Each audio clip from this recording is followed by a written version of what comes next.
خطي وحش جدا. يلا بينا كده اخدكم في فلوج جميل قوي في الزمالك، جاليري اوديسي. هو على فكرة مش ارت جاليري بس، لكن هعرفكم عليه بعدين علشان نحضر معرض الفنان جلال جمعة. معرض بعنوان الثور، معرض فني جميل جدا للفنان جلال جمعة في الزمالك. هسيب لكم العنوان علشان تزوروا الجاليري الجميل ده. بعد كده هو مش جاليري ارت وبس، ده كمان جولريز، مجوهرات والماس وسبائك وكوينز بي تي سي وجاليري فني. يلا بينا على المعرض وان شاء الله تستمتعوا بالمعروضات. خلينا برضو بعد المعرض نفرجكم على الركن الجميل ده. احنا في معرض الفنان جلال جمعة اللي باسم الثور. طبعا احنا هنا مش في رسمي، مش في معرض رسمي، معرض حاجة غريبة جدا هوريها لكم بالسلك. وتقدر تقول بقى ثلاثي الابعاد، تقدر تقول 2 دي، لكن بص انت هتشوف السهل الممتنع. طبعا فنان جلال جمعة غني عن التعريف. لو انتوا عارفين بيكاسو او سلفادور دالي ورسمة الثور الشهيرة، فاحنا بقى مع بيكاسو او سلفادور دالي بالمصري، الفنان جلال جمعة. تعالوا بصوا، هناخد لفة. بص، هو قطعة سلك واحدة مش مفهومة مش معروفة، بس نوع من أنواع الفنون الصعبة جدا وشيك جدا. تعال بقى بص، انت شايف الطور من هنا؟ مش شايف حاجة تقريبا، مش شايف حاجة. طب ومن هنا أو من هنا أكتر؟ بانت الرؤية كده بالنسبة لكم تحفة فنية بكل المقاييس. هنا يعني ده طور برضه، ده طور. يعني بص، انا تقريبا قعدت قدامه 5 دقايق اعرف هو ايه بالظبط، ولكن برضه ده طور. كل ده ميتال فن. بس اللي اندهشت منه بقى واول مره اشوفه لفناننا العظيم جلال جمعة، الحلي، الاكسسوار. بصوا دي بريسلت بس فيها فن وعبقريه. حته الخشب دي عجبتني، دي بريسلت على فكره، مش هلبسها. ايوه بس انتوا اكيد شفتوا الفكره. البشي واحد، ده بريسلت كمان، البشي واحد. دول. وكوليه، كوليهات.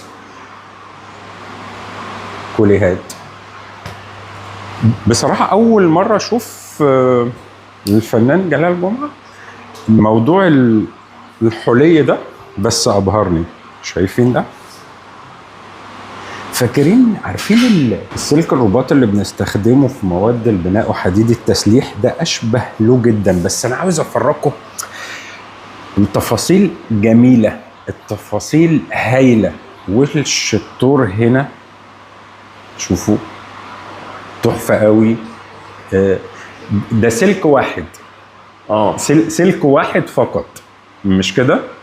بصوا بقى الفن هنا مش فن فناننا العظيم جلال جمعة. كمان الفن هنا ان ده سلك واحد بس. ده الخط، ايوه، والمجسم. نعم، لا تاني دي بقى. الخط والمجسم والكتلة. احنا هنا بتعامل بالخط مع الفراغ، لان مش قدامي كتله يعني زي النحت التقليدي اللي هو بتبقى يا اما حجر يا اما طينه يا اما جرانيت. فدي الكتله قدامك وانت بتشيل منها، لكن ده خط ومفيش كتله. الكتله في الفراغ، انا بقى شايفها في الفراغ. والخط بعمل منه بعد ثالث. الخط الواحد بيتعمل منه بعد ثالث، فهتبص تلاقيهم تمثال خط واحد مجسم ثلاثي الابعاد، ممكن تشاهده من جميع الزوايا، في تشريح، في نسب، في لمسه يعني رغم من الحديد عنيد ده حقيقي وقوي، لكن بتلاقي لمسه هنا رقيقه حنينه، كيرفات سهله، السهله الممتنه. طيب اقدر اقول على الرسمه دي بالذات بعد ثالث ولا 2 دي ولا لا. انا وخيالي كمشاهد؟ انا هنا يعني انا في لما جيت استخدم اللاين الواحد راعيت فيه حاجه مهمه جدا، ان انا ابسط، اجرد التجريد، التجريد، بحيث ان لو شلت اي حته من هنا التصميم هتفقد معناها، يقع. لكن المشاهد بيبص عينه بتكمله، بتكمل العمل. فهنا لا ما شاء الله روعه. وده الفن اللي بيسموه السهل الممتنع، ما تعرفش هو سهل جدا ولا صعب جدا لدرجه بعيده. لا هو صعب جدا، اكيد لان هو عايز تخيل جامد جدا. بص تعالى كده لو دخلنا هنا على المجسم ده، انت شايفه من بعيد، بص تعالى من بعيد، حاجه يعني مفرغ قوي لكن هو تصميمه مدهش. وبرضو لو هتلاحظوا هنا هو قطعه واحده فقط من المعدن لفت. وعلى فكره انا شفت الفنان جلال جمعه وهو بيعمل قطعه قبل كده، مش عاوز اقول لكم ان هي مش بتاخد في ايده وقت طويل ولا ثواني، ولكن هو عارف بيعمل ايه او بيشكل ايه. لو بصيتوا لها من هنا هيبان الشكل، البعد الثالث للعمل الفني كله بجماله وشياكته واناقته. عجبني جدا البورتريه ده للفنان جلال جمعه، تحفه قوي، تأثيراته هايله. شوفوا كمان القطعه دي. تعالوا بقى هنا كمان، ده يعني موضوع التخيل مع الفنان جلال جمعه تعدى الحدود بقى. احنا مش بنتكلم في رسم حيوان واحد، ده هنا اتنين، وانت ومخيلتك هتشوف دي بقرة ودي ثور او الاتنين من الثيران. بس انا للوهلة الاولى حسيتها بقرة وثور. شايفين التفاصيل الجميلة؟ برضو خدوا بالكم الاعمال دي، هتعالوا كده ناخدها من الجنب. واضح معاكم الفكرة هنا؟ شوفوا كده من الناحية دي وشوفوا من الناحية دي كمان. العمل الجميل ده تحفة جدا جدا جدا فوق الوصف. ده لذيذ قوي، مش عارف حابب اوضحه بصورة اشيك او يكون واضح في التصوير. ده برضو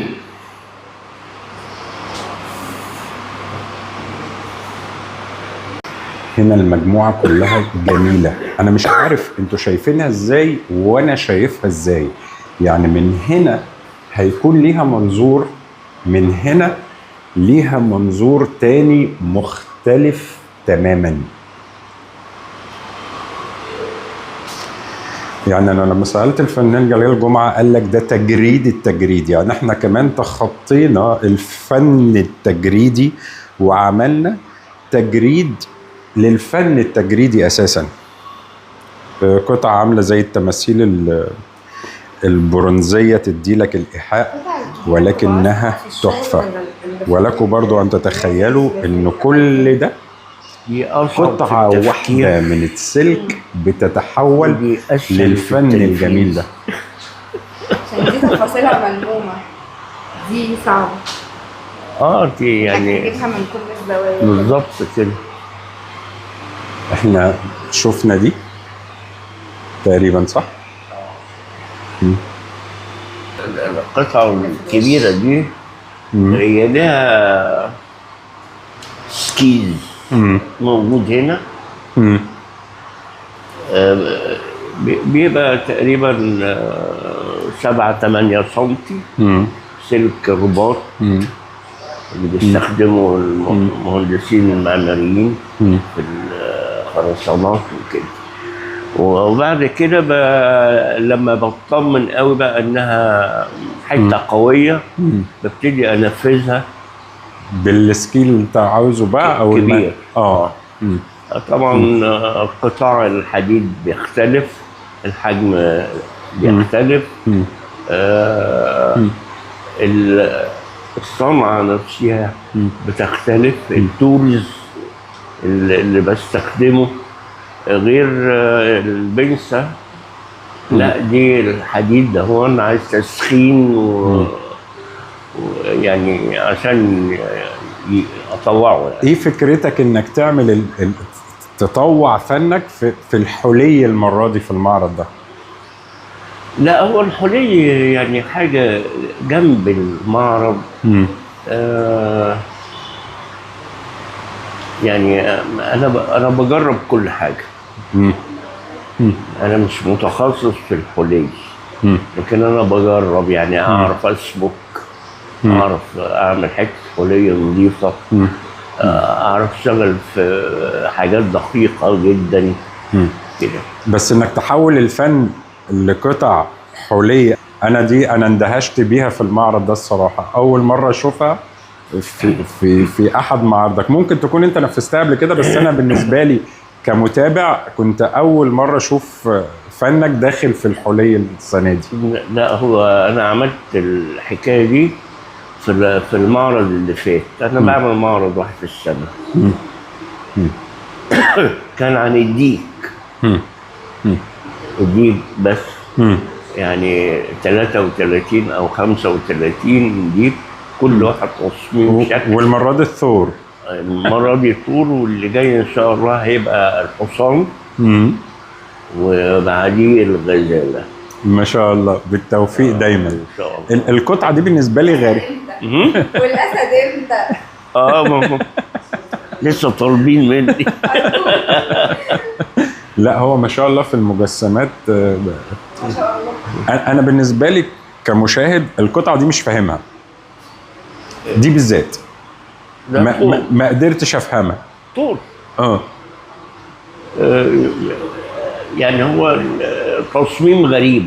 هنرجع لفكره التجريد تاني. طبعا. لا انت بص له من قدام كده، يعني هتلاقيه فيه تشريح.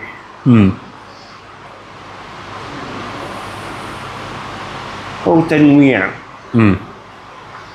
بما ان تنوع فني ده المقصود. وان انا يعني اركز في نوعيه عمل لحاجه واحده، معرض كامل. عمليه مش سهله. ممكن نقول عليها فقر بصري، اللي احنا لو عملنا مفيش تنوع في المعرض مثلا، ولا لا هو مطلوب طبعا الفنان ان هو يخلي المتلقي ما يملش من الفرجه. بس هنا المعرض ده طابع خاص، ان القطعه يعني عن الطور بس، او المعرض كله عن الطور بس. فانا هعمل ايه؟ بجيب اخر التصميمات للطور، يبقى فيها ثراء فني، تفاصيل في اوضاع مختلفه، في اشكال مختلفه، في الهجوم، في الراحه. بالظبط. يعني هتلاقي مثلا الطور حاجه قويه جدا يعني، والصبور عنيد، شكله حلو. اوقات بيبقى يعني اللي بيأذيه هو بيأذي اللي يأذيه. فانا المفروض كمتلقي او مشاهد ان اشوف كل نظراتك الفنيه دي في كل قطعه. في كل قطعه فيها انطباع مختلف عن التاني، من حيث الشكل، من حيث التكوين، الفورم،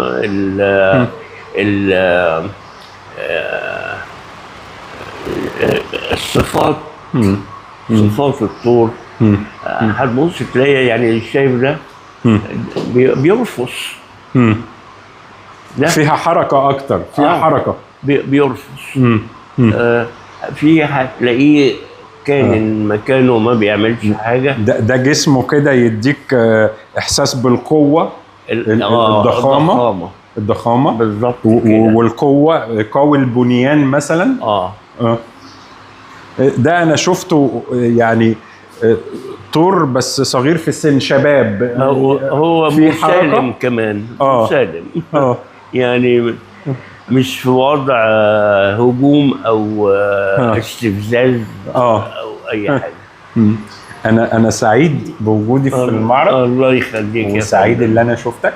ربنا يخليك. اتمنى احضر لك المعرض بتاع السنه الجايه ان شاء الله. يا ربنا يدينا العمر ان شاء الله ويديك الصحه، ونستمتع باعمالك دايما. خلي حضرتك مرتاح. الف مبروك. ده معرض الفنان جلال جمعه من جاليري اوديسي في الزمالك، تحفه جدا، هتستمتعوا بالمعروضات. الفن بجد، وزي ما قلت لكم انا بالنسبه لي الفنان جلال جمعه هو بيكاسو او سلفادور دالي بس بالمصري. اتمنى تكونوا استمتعتم، اشوفكم دايما على خير كده بس.